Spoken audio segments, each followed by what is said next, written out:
हम औरतों के हिस्से में रविवार कब आएगा? आज घर में रोज की अपेक्षा ज्यादा काम था।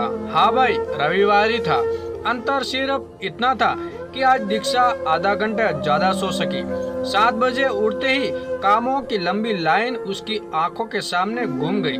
उसका सर चकरा गया।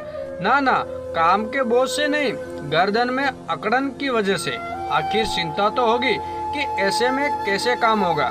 थोड़ी उम्मीद की नजर से पति आकाश की तरफ देखा, पर वो तो दिन दुनिया से बेखबर घोड़े बेच के सो रहे थे। सोए भी क्यों ना, उन्हें के पूरे सप्ताह की थकान आज निकालने का। उठी और गर्दन पर बाम मली। गर्दन को इधर उधर कर थोड़ा झटका दिया, पर असर न हुआ। खुद के कामों से फ्री हो किचन में कदम रखा तो रात के बर्तनों का ढेर लगा था। कल गेट टुगेदर किया था ना, आकाश ने 3-4 दोस्त और उनके बीवी बच्चों को इनवाइट किया था अपनी स्पेशल बिरयानी और बीवी के हाथों के स्वादिष्ट दही बड़े खिलाने। रात में थकान ज्यादा होने से किचन ठीक से साफ भी नहीं की। जैसे ही साफ करने को हुई, फोन बज उठा। फोन काम वाली का ही था।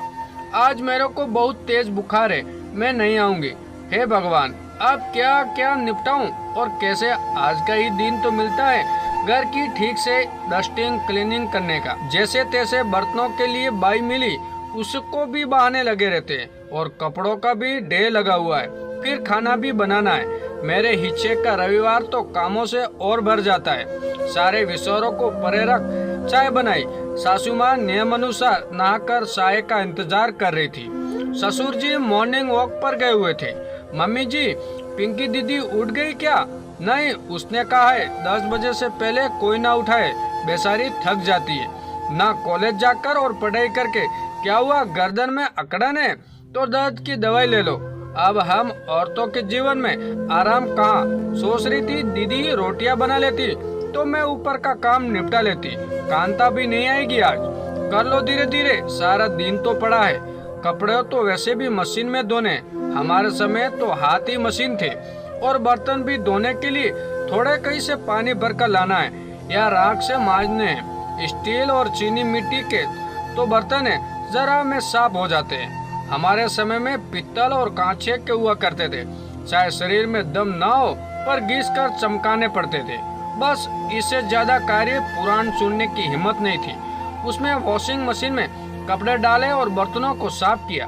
अब तक सुबह के 10 बज चुके थे। तभी आकाश आंख मलते हुए आया और बोला, दीक्षा 1 कप कॉफी बना देना। आज पता नहीं सर में हल्का दर्द है, कॉफी पीऊंगा तो शायद ठीक हो जाए। वाह दीक्षा, तुम्हारे हाथ की कॉफी में तो जादू है, तुरंत सर दर्द गायब। मम्मा ब्रेकफास्ट बना दो ना। सनी बेटा प्लीज पापा से बोल दो, आज मेरी तबीयत ठीक नहीं है, या फिर ब्रेड बटर दे देती हूँ।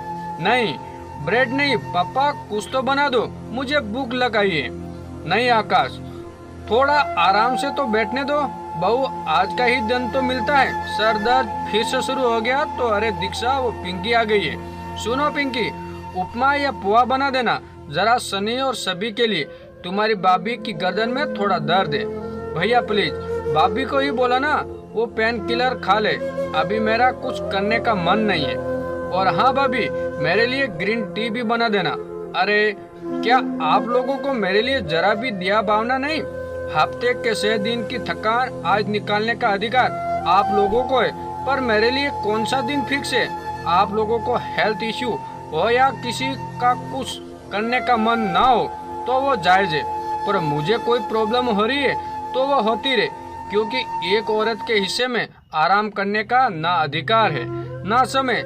जैसे आप लोग अपनी जिम्मेदारियां निभाते थक जाते हो, वैसे ही मैं भी थकती हूँ। मम्मी जी, अब ना पहले की तरह ताजी आबो हवा रही, ना शुद्ध खान पान।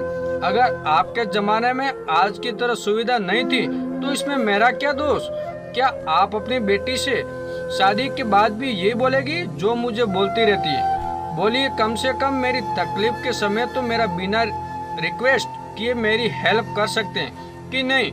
ये तो धोखा ही हुआ ना कि लोग बेटी बोलकर लड़की को ब्याह लाते और फिर अपनी बेटी की तकलीफ महसूस करते हैं, बहू की नहीं। बोलते हुए दीक्षा की आवाज रुआसी हो चली। चलो आकाश, तुम नाश्ते की तैयारी करो और पिंकी तुम मेरे साथ खाना बनवाओगी।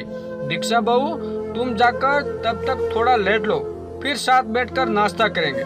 सासू माँ को शायद अपनी गलती का एहसास हो चुका था। आकाश और पिंकी भी उसे सॉरी बोल किचन की ओर निकल गए और दीक्षा होठों पर हल्की मुस्कान लिए चल दी अपने कमरे में थोड़ी देर आराम करने। दोस्तों, बहुत जगह देखने में आता है कि घर की किसी सदस्य को कैसी भी शारीरिक या मानसिक परेशानी हो तो उन्हें आराम करने का पूरा अधिकार मिल जाता है। इसमें गलत तो कुछ भी नहीं, लेकिन ये सुविधा घर की बहुओं के लिए ना जाने कहाँ चली जाती है। उल्टा उन्हें बोला जाता है ये सब तो हम औरतों को सहना ही होता है। क्यों सहना है?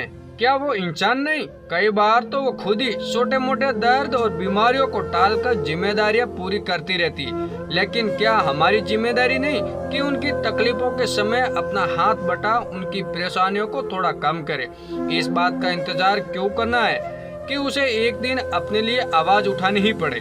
दोस्तों, ये कहानी आपको कैसी लगी कमेंट करके जरूर बताएं और चैनल पे नए हो तो चैनल को सब्सक्राइब जरूर कीजिए। Thanks for watching.